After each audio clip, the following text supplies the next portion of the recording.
to the Escape into Board Games podcast. I'm Chris. And I'm Matt. And this is our escape from the real world where we talk about board games.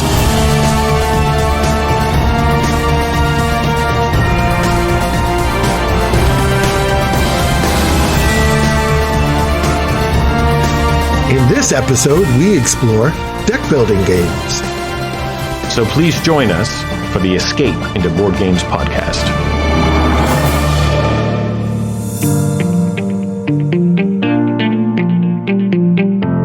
What is a deck building game? A deck building game is a card game where creating the deck you play with is part of the game itself. Deck building games evolved from collectible card games, also called CCGs, like Magic the Gathering, where players each have their own unique deck of cards that they use during the game. But CCGs involve players buying randomized card packs and assembling their unique decks before they play. In a deck building game, players usually start with their own separate decks of cards, each with the same or similar basic set of ordinary starting cards that they then use to purchase new, better, or more powerful cards that they can add to their deck for use on future turns. The term deck building game is commonly used to cover a wider range of games that combine deck building with other elements. For example, if a game has a similar mechanism but doesn't use cards, tokens for example, then it is often grouped into the deck building game category, but referred to as a pool building game. The original deck building game was Dominion.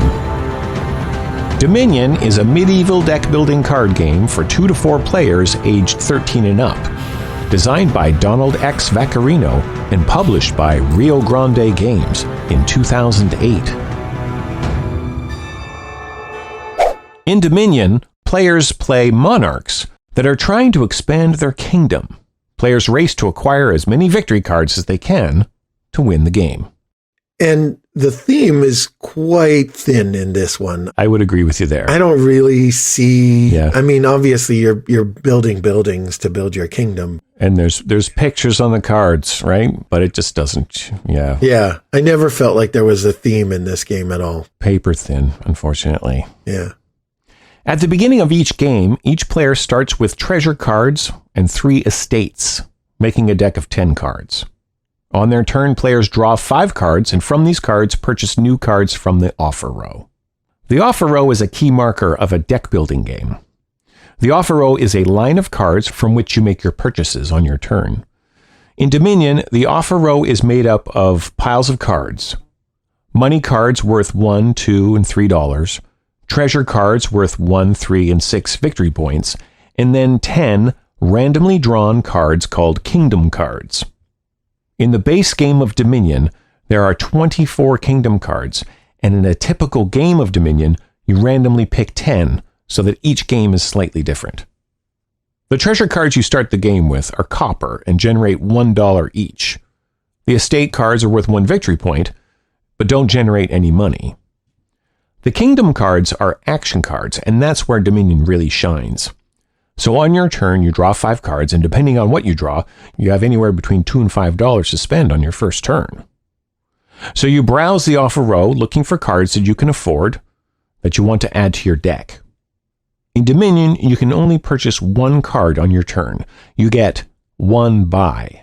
You also get 1 action. Cards that you purchase, and all the cards in your hand, go into your discard pile at the end of your turn.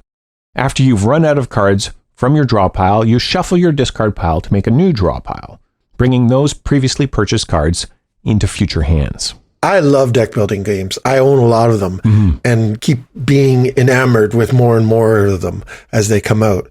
And I've always felt that concept of buying a new card and adding it to your discard pile is in a way what makes deck building so great. That's right. Yeah. It's in some ways it's selling you hope. You know, there's a lot of luck in a deck building game. Yeah. And I'm not someone who poo-poos, luck in games, but I know that a lot of gamers do and prefer games without it. But I think it's acceptable luck because you can shape your strategy and your deck. Absolutely. with the hope that the cards will come out in the order that you want them to. And, chain together a series of actions or purchases. I think that is really the brilliant part of what makes deck building games so unique for me. I feel like they're selling you hope, like, I can't wait for this combination to come out in exactly the right order. It's going to be the best turn. Yep. And, in many ways, it doesn't matter if you win or lose a deck building game. Yeah. Because the element of luck is so high that it negates a little bit of that bad feeling. You can shrug it off. Yeah. Yeah. But there's always that hope that, okay, next turn is going to be that wicked turn that's going to score me 38 points or something like that. And I'm going to come back in the game or something. Yeah. The other thing about Dominion is the offer row is static, right? So there's 10 piles and they're the same 10 piles for the entire game. Exactly. So your strategy in Dominion is to look at those 10 piles and see how the cards, randomly selected cards, how they all work together and can chain together some abilities that allow you to score more points. Agreed. So what do these action cards look like? Well, there's one called the Village, and when you play the Village on your turn, it allows you to draw one more card into your hand and play 2 more action cards. The Smithy will allow you to draw 3 more cards. The Festival allows you to play 2 more action cards, allows you to buy an additional card, and gives you an extra $1 towards your purchase. So after a few rounds of Dominion, your deck is going to look very different than everybody else's. Yeah. And when you draw cards and get these terrific combos, this is where the game really shines, right? Yeah. Like if you get the Village, which gives you an extra action, and then you can play the Smithy. Now you've got 4 extra cards in your hand. Maybe you get the Mine, which I must say is my favorite card. When you play the Mine, it allows you to convert one of your treasure cards into the next level treasure card. You turn a copper into a silver or a silver into a gold and then spend that gold on that turn. Oh my God, I love that card so much. Yeah, I think that, the idea that you're chaining together, this was one that was a little hard for me to understand. You're chaining together your actions. So you're allowed to do 1 buy and 1 action. And one of your cards gives you another action. So you still have 1 action. But then the next card you play might give you 2 actions. So now all of a sudden I've used my 1 action to get 2 actions. And now I can do 2 actions and a buy on my turn, that kind of thing. That's probably the hardest part for people to get their head around, for people who are new to Dominion in particular. Yeah. For me, Dominion, the very thin veiled theme that it has didn't always excite me. Sure. And I actually don't own Dominion. I've never owned a copy of the game. I've played it several times, but the theme just isn't enough there to attract me. But I think what does attract me to that game is there are so many expansions, and each one of those expansions come with 20 or 24 or whatever more sets of cards. So that 10 piles of cards that you put in the offer row changes every single game, and the variety of strategies and things that you can use to pull things together, that really appeals to me. Yeah. I love how many expansions there are to Dominion and how much variability and replayability there is in that game. I've only played the base game of Dominion, the 24 cards. I haven't even played all 24 cards. I've played plenty of games of Dominion, but you can even play the same game with the same 10 cards out, but and you could even, your first few turns, you could be purchasing the same cards you always purchase, but because your hand is shuffled and you're getting a new different hand every time, there's enough variability there. That's very true. Right? There's just the infinite possibilities of the same deck of cards shuffled in a different way is enough variability. Yeah. To make the game interesting, but then you add on these countless expansions. Yeah, there's so many, and it becomes incredible, like astronomical, the number of variations of all the different combinations that you can put together with this game if you have all the expansions. That might be another reason why I didn't buy the game, to be honest. It's so daunting. I know that I'm a bit of a completionist with expansions, and I would want every single Dominion expansion and promotion card and everything that I can get for it. And, I just decided to save my wallet a bit and spend that money on 4 or 5 or 7 other deck building games. Exactly. Well, this is it. And there's a lot of air in those boxes too. I don't understand. Yes. It's a card game. That's true. Come on. So the combinations of cards and the synergies that you get in this game, that's where it shines, right? And building that engine so that on your turn, you've got more than a few bucks to spend, hopefully, right? Because ultimately, what you're trying to do is put victory cards into your deck. Because victory points is what's gonna win you the game. Right. All the cards are worth nothing. All the cards are worth nothing, except for the victory point cards. So at some point in the game, you have to make a decision to stop buying cards that make your deck better and make your turns better, and focus solely on buying victory point cards. And then it becomes kind of a race with your opponents of who can buy the most and best victory point cards. So in the base game, there are 3 different kinds of cards that have victory points. The estates are worth 1 victory point, the duchies are worth 3 victory points, and the provinces are worth 6 victory points. Provinces are the most expensive cards in the game. They cost $8. So I think it's a pretty good strategy that if you can generate $8 on your turn, that you always buy a province. Yeah. That makes sense. Once all the provinces are purchased, or any 2 offer row card piles are depleted, the game is over, and the player with the most victory point cards in their deck is the winner. One of the things that I'm not a fan of with Dominion is the idea that you're putting the victory point cards into your deck and they then clog up your deck. So you said they don't generate any money. They don't generate any money. They don't provide any actions. They don't provide any resources or bonuses or rewards of any kind. Yeah. And you had said that your strategy was that if you can have a turn where you generate $8 on your turn, it's always a good chance to buy a province card to get the victory points. Mm-hmm. And while I generally agree with that, I would preface it and I would say early in the game, that might not be the best idea, because if you have 3 really good turns in a row early, then you've bought 3 cards that are going to do nothing for you the entire rest of the game. Mm-hmm. So I think there comes that moment, like I said, where you just have to kind of decide, all right, now I'm going to start buying everything I can of victory points. Make this switch. Yeah. There are cards in the game that you can buy that will mitigate those cards. Like the Cellar, for example, will allow you to discard all the treasure cards from your hand, or cards that you don't want to play. And for every card that you've discarded, you get to draw another card. So that effectively the treasure cards become transparent, provided that you have the Cellar to play. And the Cellars are cheap. They're about $2. So it's always a good idea to get some of those if they're in the game. I think I've played that card before, or a card similar to it. And what I ended up doing was trashing some of the low victory point cards that I had bought earlier in the game, which were just clogging up my deck and my hand on my turns, so that I could make room to buy some of the more expensive victory point cards. Trashing in deck building games refers to removing a card permanently from the game, often making a player's deck more efficient. Not really a winning strategy or one that I would suggest, but I do know that I've used a card like that.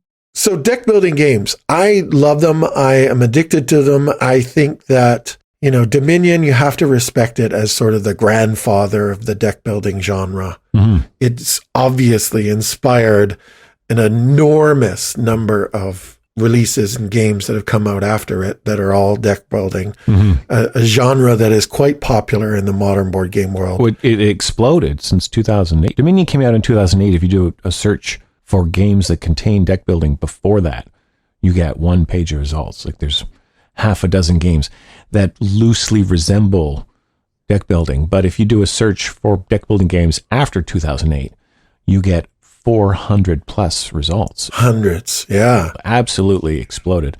Now, half of them are Dominion expansions, but even still.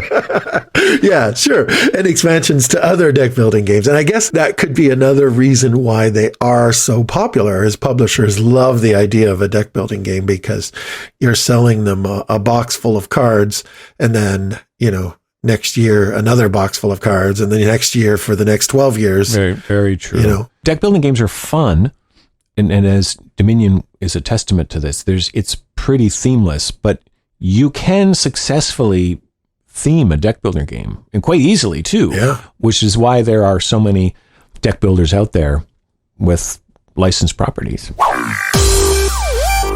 DC Comics deck building game with one of the Crisis expansions. DC Comics Deck Building Game is a competitive deck building game for 2 to 5 players ages 15 and up that plays in about an hour. It was designed by Matt Hyra and Ben Stoll and published by Cryptozoic Entertainment in 2012. Adding in any one of the Crisis expansions makes the game cooperative and can have the game last for 2 or more hours. In the DC Comics deck building game, you are playing one of your favorite DC Comics superheroes, like Superman, Wonder Woman, or Batman. And players are racing to build their deck with cards that provide you with powers and let you defeat the deck of supervillains. The base game has just one currency, power, which you use to defeat villains and purchase new cards that provide equipment, new skills, or capture locations that sit in front of you to provide in-game assistance. Unlike Dominion, the market cards, or the offer row, they get filled up at the end of each player's turn, so the cards that you can fight or purchase is constantly changing.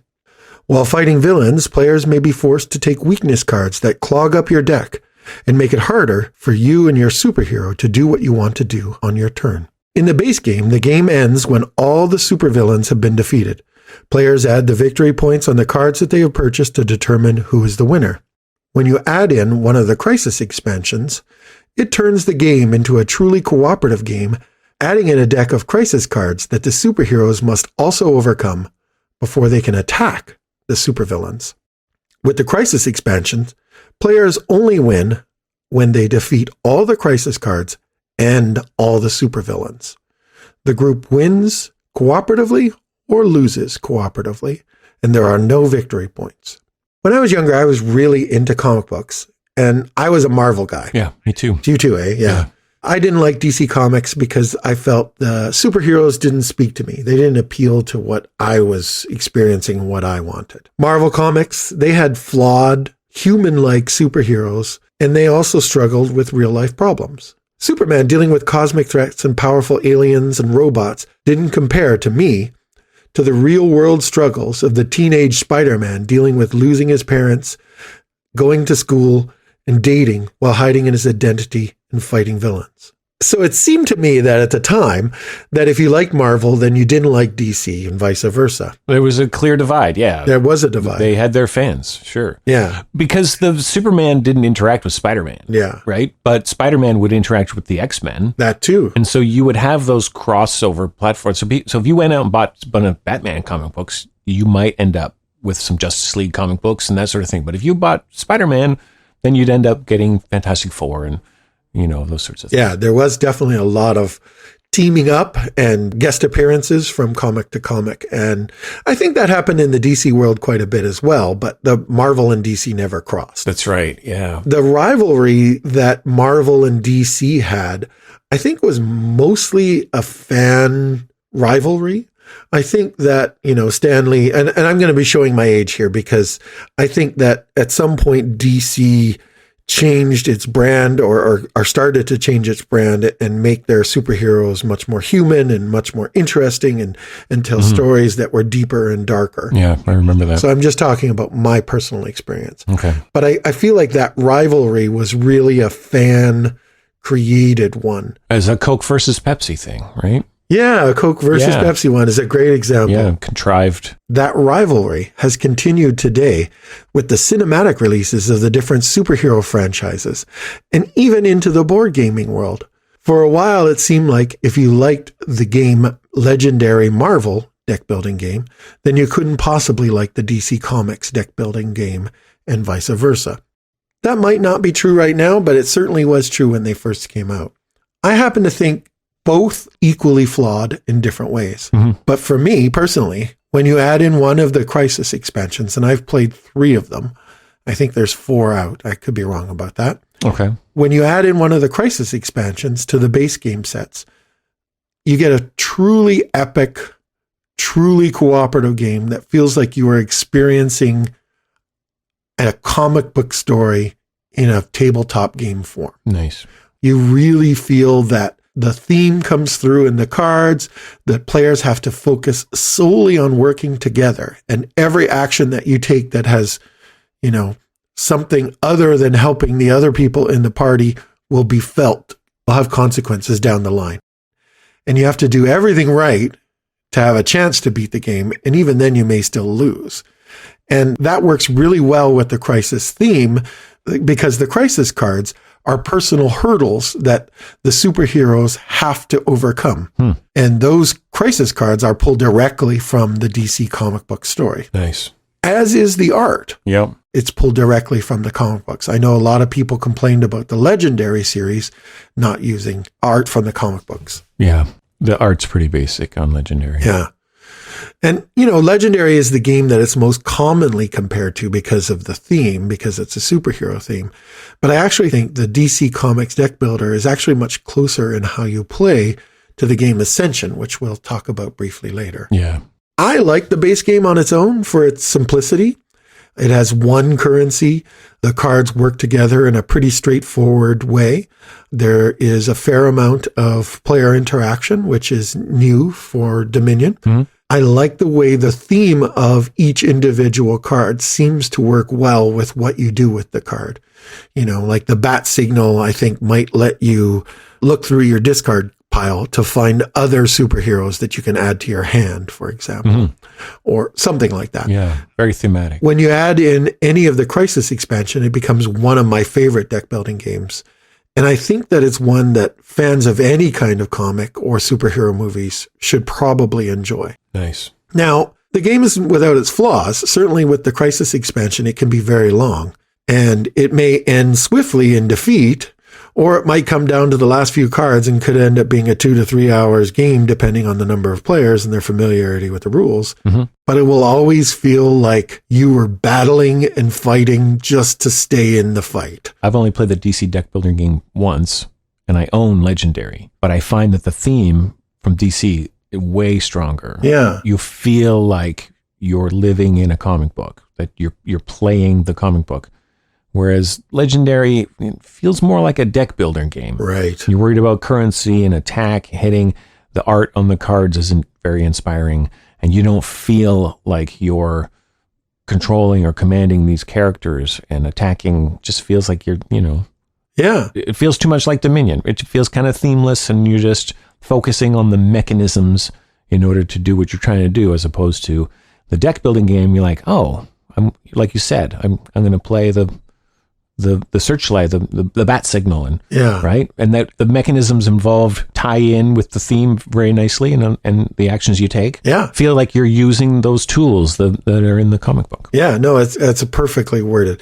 I actually think that is the strength of the DC deck building game, and it's also probably the most criticized thing that I've seen online about it. I've seen a lot of people feel that the theme gets lost when, say, you're playing Superman, and Superman can purchase the Green Lantern ring card.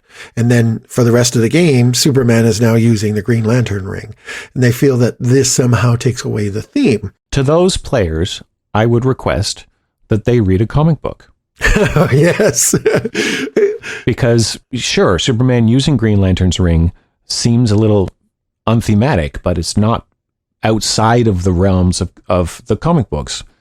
I would direct them to a book written by Jim Kruger with art by Alex Ross and Doug Brathwaite called Justice, where that exact thing happens. Green Lantern's ring is used by someone who is not Green Lantern, and it is a fantastic story. It is supremely epic. It's one of the best DC comics I've ever read.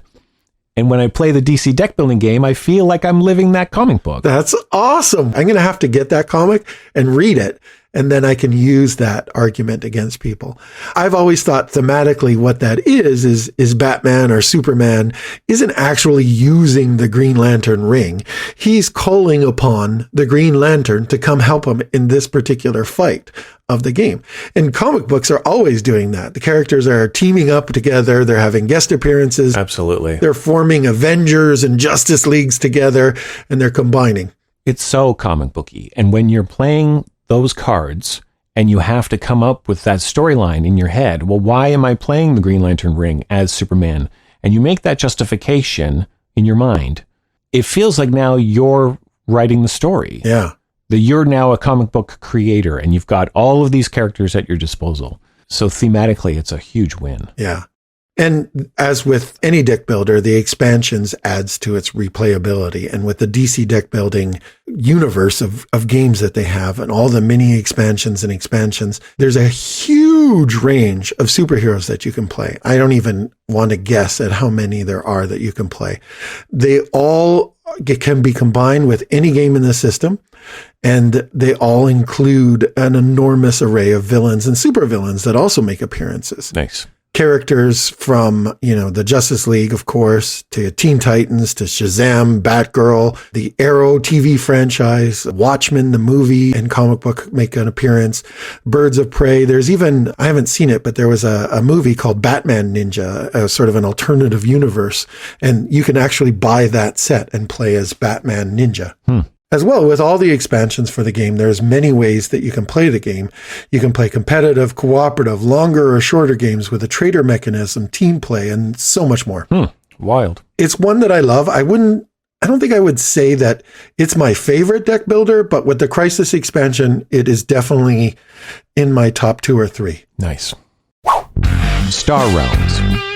Star Realms is a science fiction deck building fighting card game for 2 players, ages 12 and up. Designed by Darwin Castle and published by Wise Wizard Games in 2014. Star Realms is a near-perfect 2-player deck building game. There's a variant out there where you can get 2 copies of Star Realms so that 4 people can play at the same time. And I've heard it's quite popular, but I haven't done it myself. In Star Realms, your cards are spaceships that generate trade and combat. You can use trade to purchase new cards from the offer row and combat to attack your opponent. Each player starts with 50 health points called Authority. The first player to reduce their opponent's authority to 0 wins the game. The offer row is made up of cards that are spaceships, bases, and outposts, costing between 1 and 7 trade each. Each card belongs to one of 4 factions. The Trade Federation is blue, the Blob faction is green, the Star Empire is yellow, and the Machine Cult is red. Each faction has its own focus. The Blob faction is good for drawing new cards. The Star Empire often forces opponents to discard cards. The Trade Federation helps you replenish your authority, and the Red Machine Cult faction helps you trash cards from your hand, making the deck more efficient. But if you really want the full benefit from these cards, you need another card from the same suit to power its special ability. For example, the Blob Fighter will give you a combat of 3, but if you have another Blob faction card in your hand, they will synergize, allowing you to also draw a card. So as you're building your deck throughout the game, you're making choices based on which faction each card belongs to, and you try to focus on 1 or 2 factions throughout the game to best maximize these synergies. Yeah. Star Realms is a fantastic game. I'd say it's definitely up there amongst the better ones in terms of how the cards interact. Agreed. And how you create those synergies and connections. It does a fantastic job of that. And I think it's actually a good game if you want to show someone what you can do with just a simple card game. There's not a lot of cards. It's 2 players. Really easy to pick up. I mean, you can teach it in a few minutes. Yeah. And the fascinating thing to me is that they're 4 factions that they've created: the Trade Federation, the Blob, the Star, and the Machine Cult. And there's no, or that I know of, there's no background story to these factions. There's no, history or even very much in the way of flavor text that sort of explains, what they are and where they came from, why they're fighting, that kind of thing. Yeah. But it feels very real, like a space epic battle that you're having with... I don't know if I would use the word epic, but yeah, it is more themed than Dominion, easily. And the art's pretty good. I know my youngest really likes this game because of the spaceships and stuff, and each faction has... Their ships look similar, like they all belong to the same fleet, right? And all that. I like the mechanism of the outposts and bases, which are cards that sit out in front of you and add some defense to your base, which is fun. Yeah, I feel like my biggest complaint about Star Realms, I guess there's two. One is it, for primarily only plays 2 players, and I only have one set of the game, so we can play 2 players, and I've always wanted to pick up a second copy used because I like the idea of playing it with 3 or 4 players, and I want to do that. Yeah. And I guess the other one, which is easily fixed, and we've actually tried it and it works perfectly, is it's very short. So like you can play 3 or 4 games in a very, very short period of time. And it moves along very, very quickly. Or you can just say, we're going to play to more points. We're going to have more. That's true. Honor. Is that what it's called? Authority. Yeah. You play with 50, but you could easily bump it up to 75. Yeah. And Sherry and I have done that a few times, especially when we first got it, because yeah, we wanted it to be longer. Yeah, it is. It's a quick game. It's about 20 minutes. And it's just a deck of cards, like unlike the other games we're talking about in this episode. This is literally a deck of cards, whereas Dominion is a ticket to ride size box. It's massive. And the cost is great too, for what you pay and for where it sits on your shelf, how much little room it takes. It is very, very good. Mystic Vale. Mystic Vale is a fantasy-themed card crafting deck builder for 2 to 4 players ages 14 and up that plays in about an hour. Designed by John D. Clare and published by AEG in 2016. Mystic Vale is a deck building game about druids removing a curse on the land, healing nature, and rescuing spirits and creatures of nature. The cards in Mystic Vale are clear, transparent cards with printing on one of 3 different sections of the card, so that when you overlap the cards in the accompanying clear plastic sleeve, each printed section fills a different part of the card. This is called card crafting and is a new mechanism developed by AEG and John D. Clare. Instead of having a hand of cards, players have a deck of 20 cards and are flipping the top card of their deck and have to decide to put it into play or not. If they put the card into play, they will get the resources available on the card to purchase more cards and victory point cards. However, there is a push your luck element to the game where the next card you flip on top of your deck could cause your hand to spoil. If you spoil your hand, you lose your turn. There are 2 currencies in Mystic Vale. The first is mana that lets you buy transparent cards that you add to your deck, and the other is a series of spirit icons that let you buy Vale cards, usually for victory points. Unlike Dominion, the victory point Vale cards you purchase don't get added to your deck. They work like a tableau building component of the game, either offering straight up victory points and or bonus abilities and actions that you can use during the game. Like all deck builders, you start the game with some okay cards that will let you buy better cards.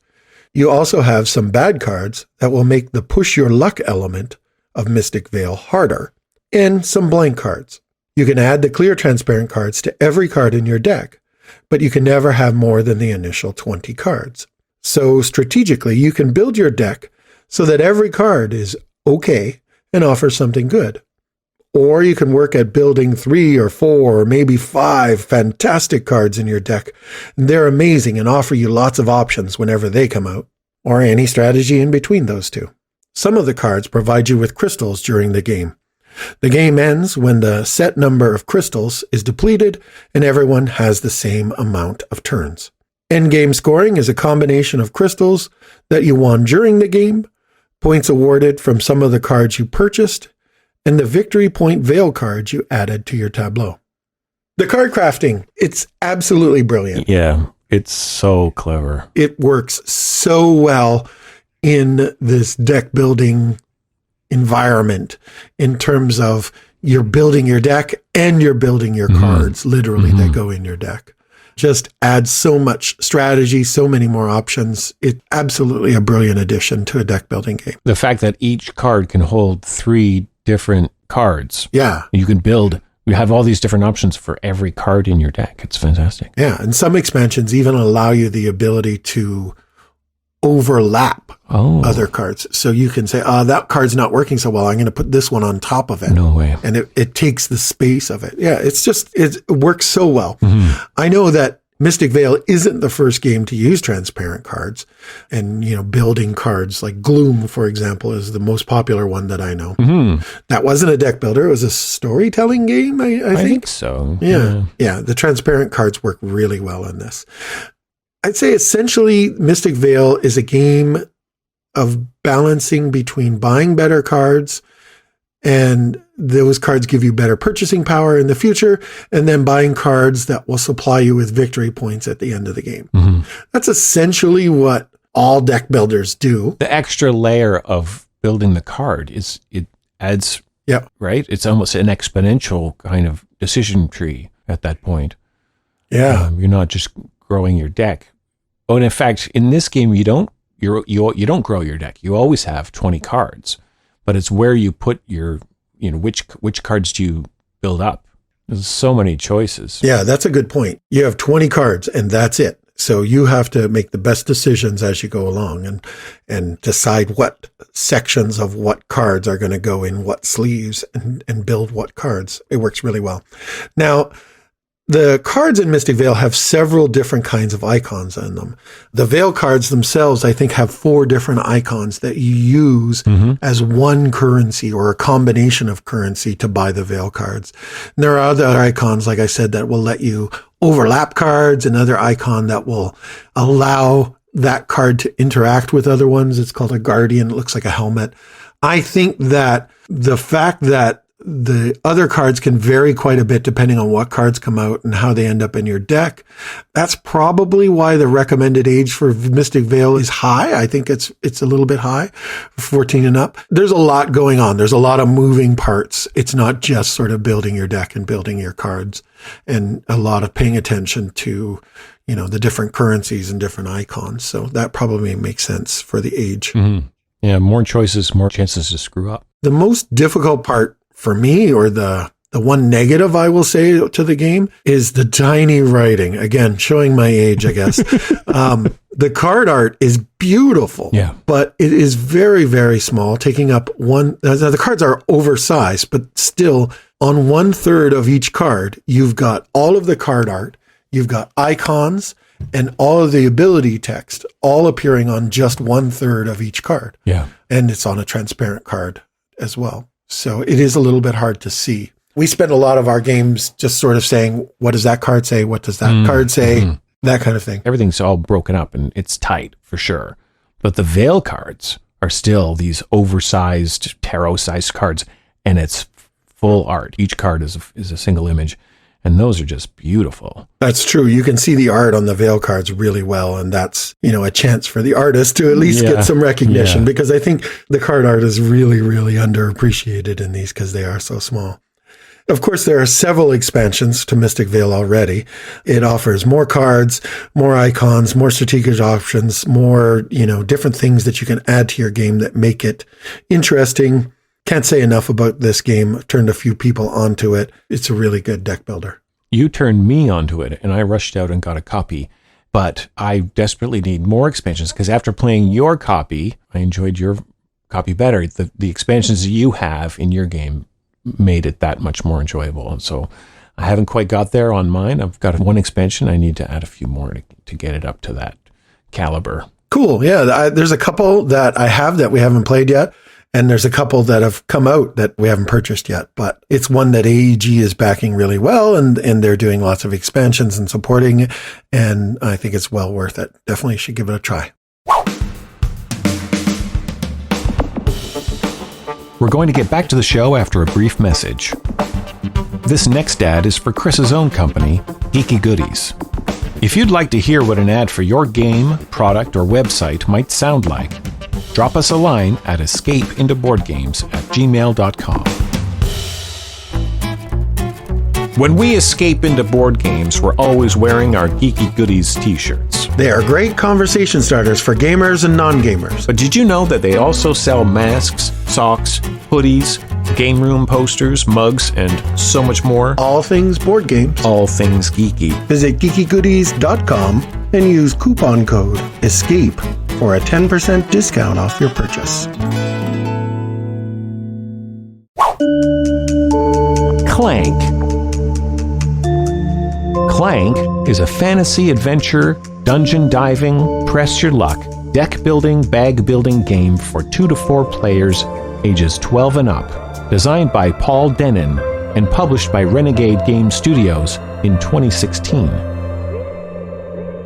Clank was one of the first deck building games to add a board. Players play adventurers, delving into a dungeon for treasure. The object of the game is to retrieve one treasure and escape before the dragon catches you. After all the players have retrieved a treasure and escaped, or have been caught by the dragon, the player with the most victory points, or treasure, wins the game. So Clank is unique in that it has a number of currencies. Recruit, combat, movement, but it also has something else you have to keep track of. Clank. Recruit allows you to purchase new cards from the offer row. Combat allows you to defeat monsters in the dungeon or monster cards in the offer row. Movement allows you to move around the dungeon. And Clank represents the sound you make as you move around. You want to generate the first 3, but you do not want to generate Clank. When you make Clank, you take a cube from your supply and add it to the dragon bag. If a card gets replaced in the offer row that has a picture of a dragon on it, then the dragon attacks. When the dragon attacks, a player pulls cubes from the dragon bag. For each cube that gets pulled that matches the player's color, that player loses 1 health. So this is where the press your luck comes in. Yeah, that pulling the cubes from the bag is such an exciting moment in every single game. It really is. It's like, please don't pick my color. Don't pick my color. Don't pick my... Oh, there's 3 of my color. How did you do that? I think the game starts with 10, maybe black cubes that don't do anything. And when those get removed from the bag, they're removed forever. And so the likelihood that you're going to pull a player's cube gets higher and higher as the game goes on. And thematically, the more noise you make as you are clanking through this dungeon, you're adding more and more of your own cubes into the bag, causing the dragon to hear you and maybe attack you in the future. So exactly. So some cards might give you 1 movement and it doesn't generate any Clank, but maybe another card generates 3 movement but does generate Clank. So you can then, sprint through the dungeon to make it down, to the depths, but clang, clang, clang the whole way. And here you're adding these cubes to the bag. And I just love how deck building and bag building are the same mechanism. Right. But we're using bag building as the punishment. The dragon is building the bag and he's getting more and more powerful as the game goes on. Yeah. And that they both appear in the same game. Like it's so good. I've always had this fantasy, and I have nothing to prove that it's right, but I've always had this fantasy that the name Clank, which is just so perfect for the theme of the game and how it goes, but the name was inspired by the video game Diablo. I don't know if you ever played Diablo, but basically I have not, no. It's an adventure fantasy game. Basically, you're traveling throughout the lands, killing monsters, and collecting loot, like swords and shields and everything. And you can, with your character, you can carry a lot of loot. And I always imagine my character with like a small house on his back, hunched over as he crawls across the land, and then he stops. Filled with gold goblets and shields and a couple extra swords. And then all of a sudden, he gets attacked by some goblins or ghouls, and he has to fight them. And what a mess of noise that would make in the middle of this forest, And to me, when I heard Clank and what it was and what it represented, that was the first image that came to my mind. And I just said, this is perfect, because every adventure game, even Dungeons and Dragons, you have your characters carrying so much stuff. That's awesome. It just works so well. In Clank, at the top of the board is the surface, and then as you go further down, it's get deeper and deeper, and it's harder to get to those locations at the very, very bottom. But that's where the really good treasure is. Each treasure is worth a certain set of points, maybe 14, 18 points each. And so if you spend those extra time and that extra resources to get down to get the really good treasure, you could win. You could have way more points than anybody else, but there's a really good chance you're going to get stuck down there. Yes, which is another element of some deck builders, which is that push your luck element. Mm-hmm. And, how far and deep into the dungeon do you want to go and risk, the wrath of the dragon? It's so good. It's well put together. Agreed. I have to say, Renegade, I love their games. I always think they do an excellent job of every game they have. It's really well produced. The components are fantastic. Yeah. They've got, wooden pieces, the dragon's little wooden sculpt, and the art on the cards is great. What's notable about these games is the flavor text is quite funny. Yes, that's very true, actually. There are a few expansions, and then the sequel, Clank in Space, and, of course, Clank Legacy. I've played Clank a few times, and I've convinced a few people to buy it. But myself, I bought Clank in Space. I like the theme a little bit more. The idea is similar. You're on a spaceship or a space station, and you're running from one end to the other, looting it, and you have to get back to your escape pod before the robots or the bad guy catches you, kind of thing. The security team. It is an alien in that one, right? Yeah, there's a robot in one. There's I think it's an alien or some sort of mastermind that's running the ship and has this diabolical plan. And they're releasing security guards and security bots at you. It's quite good. Yeah. It's got all the characters from all the TV shows and the sci-fi shows that we all watch and love. Lots of spoofing going on. Really funny stuff. I've heard that Clank in Space is a little more complex. It's got a little bit more going on than the traditional Clank. A tiny bit, maybe. I don't think they're that drastically different. Mm-hmm. And there's also Clank Legacy, which we are playing, which we are currently on hold during a whole COVID hiatus of playing, which was excellent. Instead of a dungeon in that one, you are exploring the village, the local. I think it's a land, yeah. Yeah, the local land. And it's more of a, it feels more like Dungeons and Dragons. Yeah, you're as an epic campaign as opposed to an individual delve. Yeah. Yeah, but that's a good one too. It's a lot of fun. What's interesting in Clank is that you're obviously trying to get as much treasure as possible, and you can get that treasure in the dungeon. And there are other things you can get in addition to your treasure, but there's also cards in the offer row that are worth victory points, dragon eggs and shields and stuff that can give you points at the end of the game. But if you don't buy cards from the offer row, then dragon cards won't come out. Right. And so that's an interesting thing. If you build your engine and have your deck as you want it and enough movement and enough combat to accomplish what you're doing, then you can go through the dungeon without tripping the dragon advance. Right.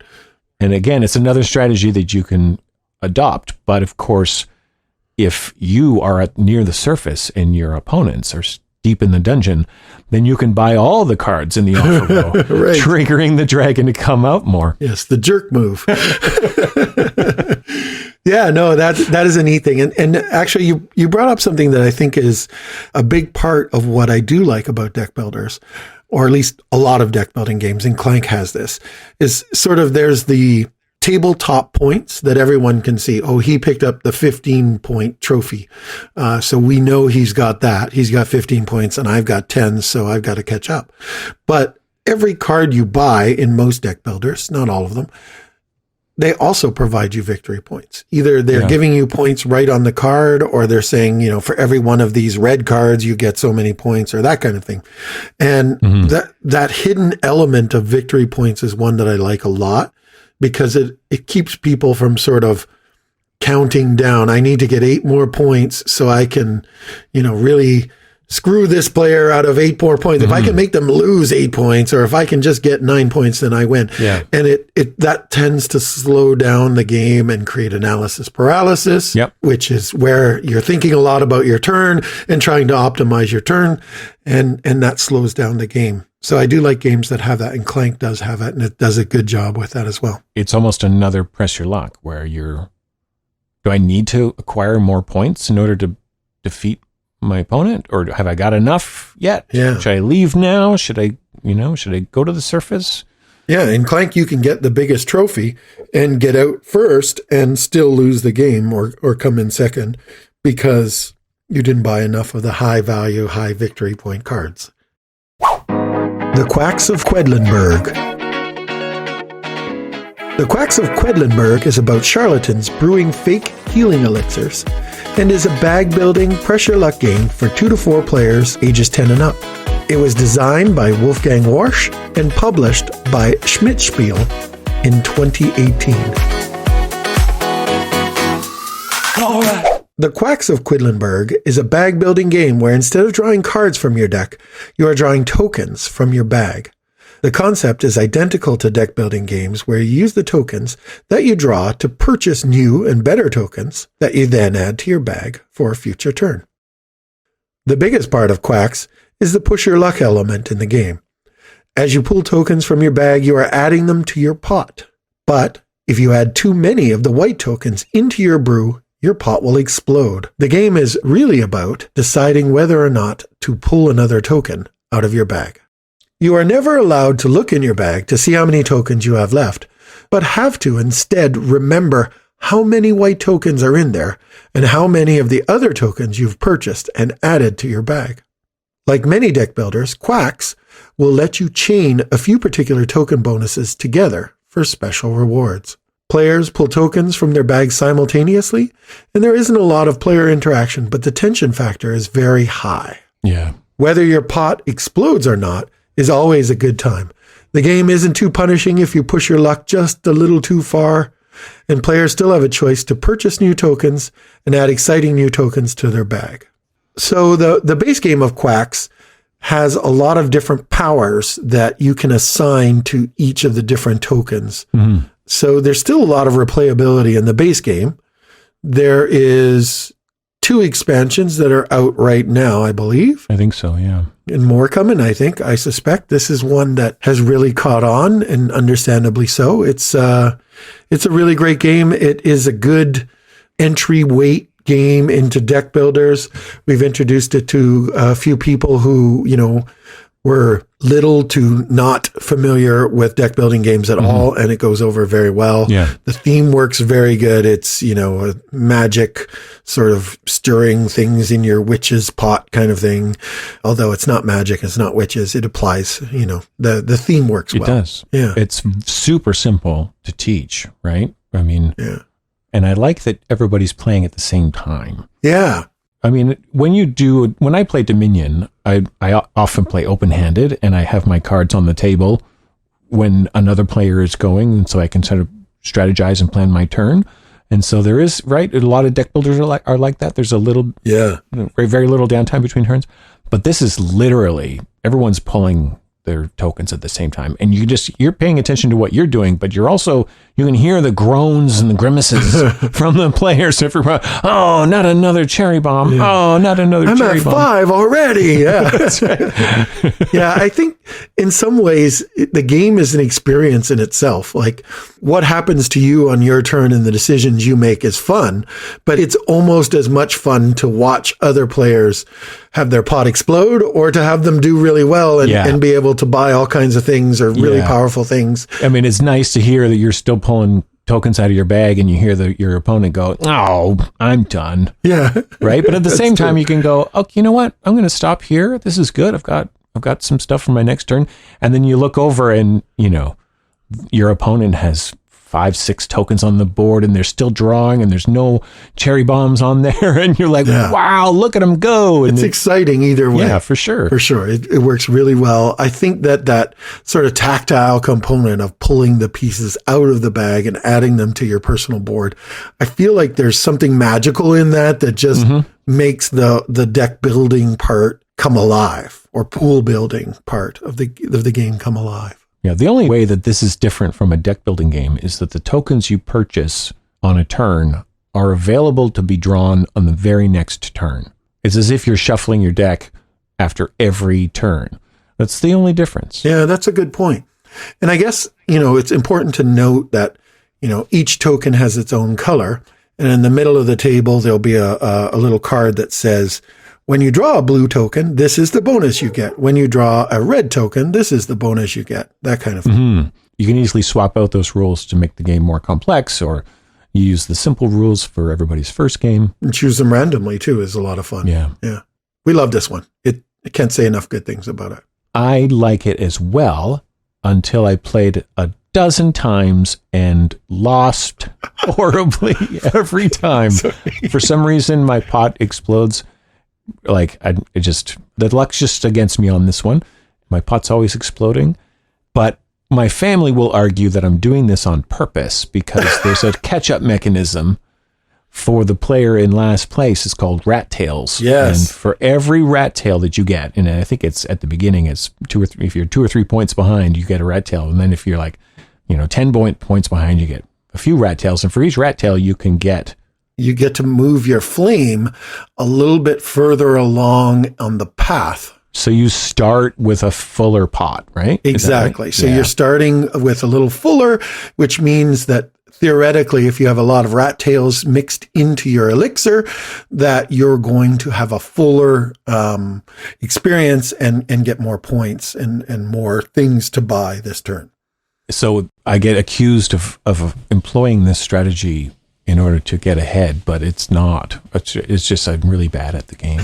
You push your luck too far. I don't even. It's just like the first 7 things I pull out are cherry bombs. I'm like, well, I haven't generated any, I haven't done anything. So what if I just keep going? Note to self, don't take Matt to a casino. I think actually the rat tails catch-up mechanism is probably my favorite catch-up mechanism of all. It's just little rats that are printed on the scoreboard, and every now and then their tail kind of comes across between 2 different segments of the scoreboard. So if you're on one side of on the higher end of that rat tail, and I'm on the lower end of that rat tail, I have one more rat tail than you. And it lets me fill my pot a little bit more. And I just think it's the cutest thing. Yeah. It works thematically, like you're just kind of throwing in some filler rat tails into your magic elixir or your healing elixir. Yeah. And there is no other game that, lets you say the word charlatan. You get to be a charlatan. That's what you are in Quacks. Anyway, I love it. Fort. Fort is a unique deck-building card game from designer Grant Rodiak, with art by Kyle Farron. It's for ages 10 and up, and was published by Leader Games in 2020. In Fort, players are kids who are trying to lead their friends into building the best fort. The cards are kids, each belonging to a different suit, like squirt guns, skateboards, shovels, and books. The 2 currencies in this game are toys and pizza. That's awesome. I love that the currencies are toys and pizza. It is such a cute game. It's so fun. And I just love that you're spending toys and pizza. The art here by Kyle Farron is the same guy who did Root. So it's like super cute art, and it's like really bright and colorful. I would not have put those 2 together. I see the connection now, but I wouldn't have seen that. Cool. Yeah, Leader Games uses Kyle's art a lot. Fort is a very different deck building game. The currency generated isn't for buying new cards, it's for upgrading your fort. Each player always recruits 1 card at the end of their turn. There is no cost. So right there, it feels very different from any other deck building game we've talked about. In fact, at first, I didn't know Fort was a deck building game. I had told you I'd bought it, and you were like, oh, the deck building game. Yeah. And I said, what? Yeah, I had never played it. I played it with you for the first time, and I had heard that it was a really different, new kind of take on the deck building game. And that is definitely different, right? I mean, yeah, it's good. Fort also has a follow mechanism. So on your turn, when you play a card, it will have a public action and a private action. Any other player at the table can do the public action if they can discard a card of the matching suit. Some of these actions might be to gain a pizza or a toy for every skateboard card in your hand, or it might allow you to add a card to your lookout, which is like your tableau, so you have it available to you to power future cards. The other thing that makes this game feel unique from other deck builders is you only play 1 card on your turn. The other cards in your hand can be used to power that card. And then, any cards that you don't use get left out so that other players can recruit from there or from the offer row. So now you have the ability to take cards out of other people's decks and put them into yours. I don't think I've seen that before. Yeah. That's such a neat thing. Oh, you didn't play with Billy this turn? Well, Billy's going to go play on Chris's team now. Exactly. Yeah. I've seen that in other games where you can sort of take cards from other people or add cards to their discard pile or whatever. But it's usually sort of an expansion or a special card that lets you do that. This is baked right into the rules. And I think that's a really, really cool addition. And the theme is amazing. Like just these little forts and these kids and they're eating pizza and playing with toys and squirting each other with squirt guns and skateboarding around. It's just fantastic. Yeah. It's really a good game. Each card is a kid and the kids have names and they're usually nicknames. Yeah. Right? Ghost. Right. Blitz and Crash. Icky and Sticky. Bug. Tink. Scout. Puddin'. One of my favorite cards is Puddin'. Each player has a double-thick player board to keep track of their fort level and inventory. For a small box, 40-minute game, it's incredibly well produced. The pizza and toy tokens are painted wood. The player board has those recessed spots to hold everything in the individual. It's just... Yeah, so your tokens actually stay in place if the table gets shook or whatever. It's really, really well produced. Exactly. That should be standard for all board games. I know it's a huge cost, an increased cost of the game, but it really should be standard for all games going forward. Yeah, definitely.